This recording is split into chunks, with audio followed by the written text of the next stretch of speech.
تعداد مهاجران کره تاجیک که از روسیه به تاجیکستان بازگشتنی هستند کم شده است. در سفارت تاجیکستان در مسکو روز 27 اکتبر به رادیو آزادی گفتند شماره خواهشمندان بازگشت به تاجیکستان کاهش یافته است و ازدحام بزرگی که ماه‌های گذشته در نزد سفارت کشور در مسکو وجود داشت دیگر به نظر نمی رسد. مسئله بازگشت مهاجران کره و قطع شدن پروازهای منتظم از ماه مارس این جانب داغ باقی میماند.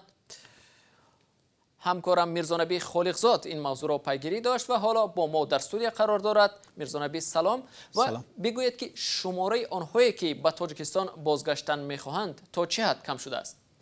ببینید صبح همین روز عین همین سال رو از سفارت تاجیکستان ما پرسیدیم. امام الدین ستاری سفیر تاجیکستان در روسیه گفت که تعداد خواهشمندان بازگشت به وطن به مراتب کم شده است. به قول سفیر اگر 2-3 هفته قبل خواهشمندان سفر برای ثبت نام در سفارت و خریدن بلیط به کمیش 2 هفته انتظار می‌شدند، حالا بعد ثبت نام در 3-4 روز میتوانند بلیط رو دسترس کنند. با تاکید سفارت نوبت‌پایی طولانی و ازدحامی که ماه‌های گذشته در نزد سفارت به وجود می آمد دیگر نیست. در سفارت گفتند که در صورت باز هم کم کاهش یافتن خواهشمندان بازگشت ثبت نام پیشکی مسافران در سفارت از بین برده می شود و بلیط ها را آزاد در فروش می مانند. حالا طبق جدول وزارت کارهای خارجه هر روز از شهرهای روسیه 5 پرواز به دوشنبه انجام داده می شود، 3 پرواز از مسکو و 2 پرواز دیگر از شهرهای دیگری روسیه.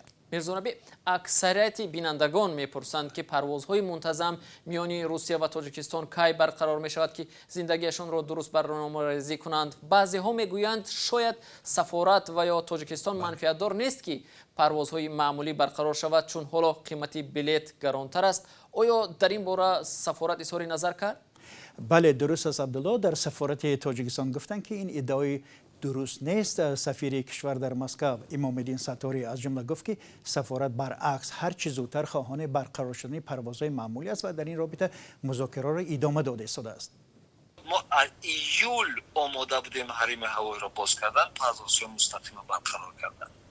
ما اون گپایی که گویا که ما میخوایم که چارتری باشد و چارتری فایده میآورده باشد، این تماما این یک ابسورد است. این خیلی خیر وقتی که پروازها برقرار میشن، دو جانبه پروازها میشد، این برای ما خوب است، برای همه خوب است.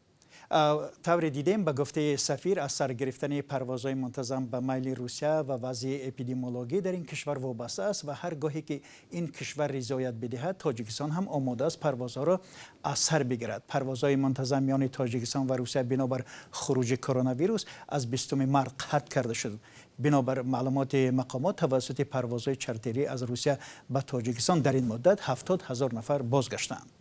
تشکر از همکارم میرزانبی خالقزاد که درباره بازگشت مهاجران تاجیک به وطن و هم مسئله از سر گرفتن پروازهای منتظم بین تاجیکستان و روسیه صحبت میکرد.